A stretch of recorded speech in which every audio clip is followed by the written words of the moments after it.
बुआ का दुखड़ा सुनना मेरी दिनचर्या में शामिल था। रोज दोपहर में वो भनभनाती हुई चली आती और रोना लेकर बैठ जाती।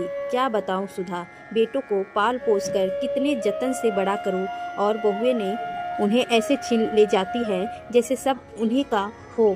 अरे हम तो जैसे कुछ है ही नहीं। आपने तो जैसे कभी किसी का पाला पलाया छीना ही नहीं है। क्यों बुआ?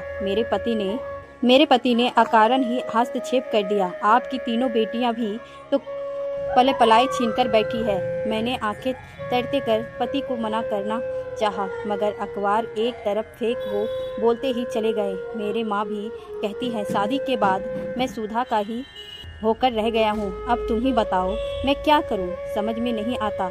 जब बहुओं से इतनी ही जलन होती है तो उन्हें तामझाम के साथ घर लाने की क्या जरूरत होती है।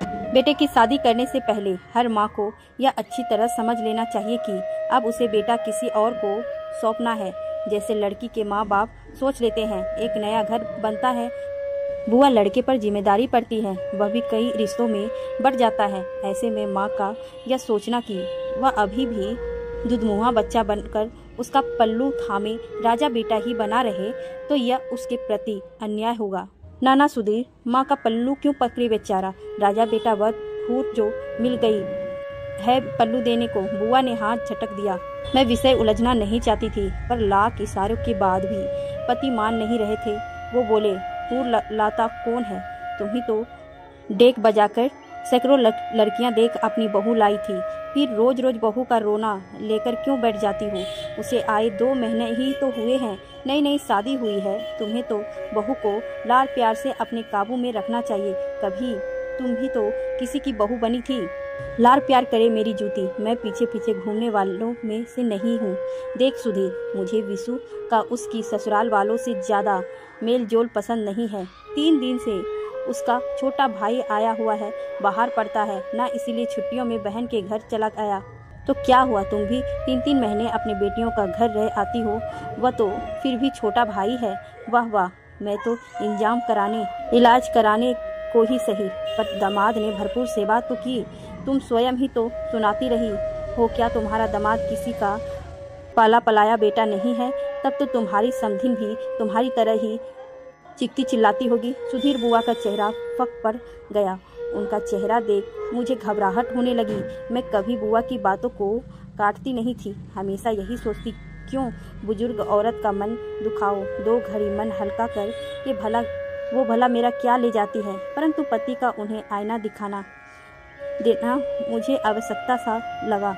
मेरे पति आगे बोले, अपनी बेटी पराई घर में जाकर चाहे जो नाच नचाए, परंतु बहू का ऊंची आवाज में बात करना भी तुम्हें खलता है। अच्छा बुआ, घर में सुख शांति रखने का एक गुरु मंत्र लोगी? मुझे से बोलो। बुआ का कुछ न बोली, गुस्सा से इन्हें घूरती रही। पति बातें करते रही, परंतु बुआ चली गई। मुझे अच्छा नहीं लगा, मगर प्रत्यक्ष में मैं मौन ही रही। समय ने अतीत को पीछे धकेल दिया था, परंतु एक घाव सदा मेरे मांस पटल पर हरा रहा। चाहती तो पति को फटकार कर बुआ के अपमान पर नाराजगी प्रकट कर सकती थी, मगर ऐसा किया नहीं। शायद मैं भी बुआ को आईना दिखाना चाहती थी। यही बुआ थी जिन्होंने कभी सासू माँ का पैर इस घर में जमने नहीं दिया था। मुझे अपनी सास निहरी गया से लगी। पता नहीं क्यों सासू माँ ने मुझे अपना नहीं समझा था। बुआ के सामने चुप रहने वाली सासू माँ मेरे सामने सरनी सी बन जाती थी।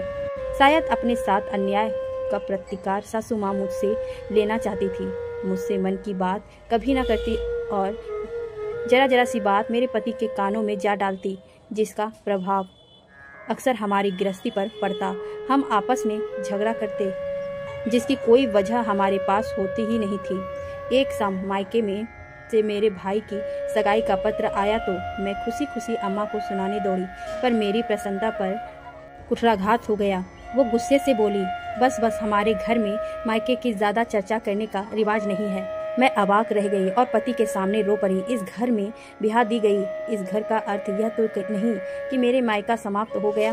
उस दिन पहली बार मेरे पति को माँ पर क्रोध आया था। मेरे मन में अम्मा के लिए संजोया सम्मान धीरे धीरे समाप्त होने लगा। यह सत्य है, अम्मा ने जो कुछ अपनी ससुराल से पाया था वही मुझे लौटा रही थी, मगर क्या यह न्याय संगत था? तब उन्होंने अम्मा से कहा था, तुम्हें इस तरह नहीं करना चाहिए अम्मा। तुम बबूल का पेड़ बो कर आम के फल की उम्मीद कैसे कर सकती हो? बिना वजह सुधा का मन दुखाओगी तो घर में सुख शांति कैसे रहेगी? इज्जत चाहती हो तो इज्जत देना भी सीखो। उसकी खुशी में भी तुम हमें खुश होने चाहिए। अरे विपरीत आंखें लिए अम्मा मुझे यूं घूरने लगी मानो पति ने मेरी वकालत कर किसी की हत्या जैसे अपराध कर दिया हो। वो तुनक कर बोली, यह कल की आई तुझे इतनी प्यारी हो गई जो मुझे समझाने चला आया, जोरू का गुलाम। उसी पल से अम्मा मेरी प्रतिदिष्ट बनी गई। कभी रुपये चोरी हो जाने का इंजाम मुझ पर लगता और कभी यह आरोप लगता कि अपनी नंदों की पूरी देखभाल नहीं करती। धीरे धीरे पति ने हस्तक्षेप करना छोड़ दिया। 20 वर्ष बीत गए जाने पर भी अम्मा मुझे स्वीकार नहीं कर पाई। पति पर जोरू का गुलाम होने का ठप्पा आज भी लगा है। अम्मा और मैं नदी के दो किनारों की तरह जीते हैं। मैं हैरान थी कि मेरी नंदों के घर में अम्मा का पूरा दखल है, मगर मेरे मायके से किसी का आना उन्हें पसंद नहीं। अम्मा जो स्वयं बुआ और अपनी सास के दुर्व्यवहार से आजीवन अपमानित होती रही, क्यों मेरे मन की पीड़ा समझ नहीं पाई। मैं उनके बेटे की पत्नी हूँ, उनकी प्रतिद्वंदी नहीं। बुआ तो चली गई मगर अपने पीछे करवाहट का गहरा धुआं छोड़ गया। पति पूरी तरह चिल्ला रहे थे, पता नहीं प्रकृति ने स्त्री को ऐसा क्यों बनाया है। 10-10 पुरुष एक साथ रह लेते हैं, लेकिन 2 औरतें जब भी साथ रहेगी अधिकारों को लेकर लड़ेगी। विशेषकर अपना बेटा बहू के साथ बांटने में औरत को बड़ी तकलीफ होती है। हर घर में तो ऐसा नहीं होता। मैंने उन्हें टोका। हाँ सच कहती हूँ, 10% घर ऐसे होंगे जहाँ सास बहू में तालमेल होता होगा, वरना 90% तो ऐसे ही हैं जिनमें अमन चैन नहीं है। सास अच्छी है तो बहू नकचड़ी, और कहीं बहू सेवा करने वाली हो तो सास मेरी माँ और बुआ जैसी। सत्य तो यह है कि झगड़ा होता ही नहीं, सिर्फ उसे पैदा किया जाता है। भाई सीधे सी बात है, बेटा काबू में रखना हो तो बहू की बस में करो, उससे प्रेम करो। वह बस में रहेगी तो बेटा भी पीछे पीछे खींचा चला आएगा। और पति को बस में रखना हो तो क्या बहू को सास को बस में रखना चाहिए ताकि बेटा बहू के बस में रहे। मेरी इस बात पर पति हंस पड़े। नहीं, ऐसा नहीं है।